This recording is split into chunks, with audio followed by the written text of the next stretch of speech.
హైదరాబాద్ రాజీవ్ గాంధీ అంతర్జాతీయ విమానాశ్రయం వేదికగా మరోసారి అంతర్జాతీయ డ్రగ్స్ స్మగ్లింగ్ ముఠా గుట్టురట్టయింది. అత్యంత ఖరీదైన డ్రగ్స్ ను విదేశాల నుంచి నగరానికి తరలిస్తున్న ఇద్దరు స్మగ్లర్లను డీఆర్ఐ మరియు కస్టమ్స్ అధికారులు చాకచక్యంగా పట్టుకున్నారు.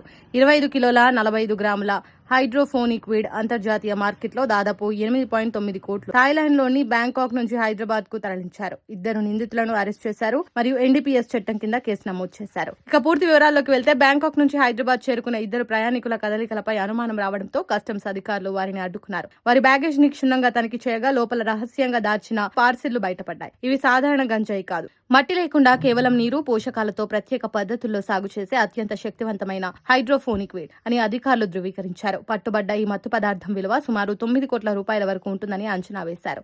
అసలు ఈ ముఠా వెనుక ఉన్న సూత్రధారులు ఎవరు, నగరంలో ఎవరికి ఈ డ్రగ్స్ సరఫరా చేయాలనుకున్నారు అనే కోణంలో లోతైన విచారణ జరుపుతున్నారు. విమానాశ్రయంలో ఇంత భారీ స్థాయిలో డ్రగ్స్ పట్టుబడ్డం ఇప్పుడు నగర వ్యాప్తంగా కలకలం రేపుతుంది. డ్రగ్స్ రహిత సమాజం కోసం అధికారులు సోదాలను మరింత ముమ్మరం చేశారు.